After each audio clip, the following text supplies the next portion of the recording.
அன்பான நண்பர்களுக்கு வணக்கம். மண்வளம் அறக்கட்டளை இயற்கை வழி வேளாண்மை பயிற்சி மற்றும் பல அரசியல்களை செய்வதற்காக பயணித்துக் கொண்டிருக்கிறது. இதன் தொடர்ச்சியாக சென்னை மாநகராட்சிக்கு உட்பட்ட உடற்பயிற்சி மற்றும் குழந்தைகளுக்கான விளையாட்டு பூங்கா சுற்றுச்சூழல் தூய்மையை இன்று நடத்துகிறது. வாங்க நண்பர்களே, களத்தில் சந்திப்போம். நன்றி.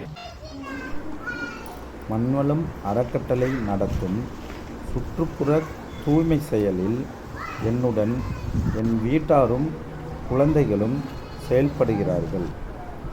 அவர்கள் மக்கும் குப்பைகளை தவிர்த்து மக்காத குப்பைகளை தனியே பிரித்து எடுக்கின்றனர். செடிகளுக்கு அடியில் மேல்மட்டம் காயும்போது அங்கு நுண்ணுயிர்கள் அழிந்துவிடும். எனவே செடிகளுக்கு மூடாக்கு இட வேண்டும். நிலத்தை மூடி வைப்பது மூடாக்கு என்கிறோம். இவைகள் கல் மூடாக்கு, களை மூடாக்கு, செடி கொடி மூடாக்கு, இலை சருகு மூடாக்கு என வகைப்படுத்தப்படுகிறது. இலைத்தலைகள் சருகுகளை செடிகளுக்கு பயன்படுத்துவதன் மூலம் மக்கு உரமாகிறது. இதனால் நிலம் பஞ்சு போல் ஆகிறது. வேர் சுவாசிப்பதற்கு ஏதுவாகிறது. நீரை உறிஞ்சி வைப்பதற்கு இலகுவாகிறது.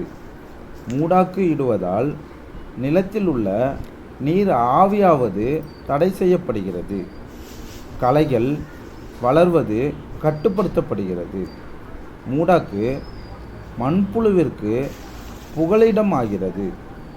மூடாக்கு இடப்படும் பொருட்கள் மக்கும்போது மண்ணின் பௌதீகத்தன்மை மேம்படுகிறது. மண்புழு உழவு வேலையை தொடர்ந்து செய்கிறது. வேர்கள் மண்புழு உரத்தை நீரில் கரைத்து காற்றில் உள்ள நைட்ரஜனை எடுத்து அடி உரமாக செயல்படுகிறது. செடிகளுக்கு இலை, தலை, சருகுகள், குப்பைகளை மூடாக்காக பயன்படுத்துவதன் மூலம் சுற்றுப்புற தூய்மையை மண்வளம் அறக்கட்டளை மேம்படுத்தும் நோக்குடன் செயல்படுகிறது. மக்காத குப்பைகளை மாநகராட்சி தொட்டியில் ஒப்படைத்துவிட்டோம். அன்பு நண்பர்களே, இந்த பதிவின் மூலம் மண்வளம் அறக்கட்டளை சுற்றுப்புற தூய்மையை மேம்படுத்துகிறது.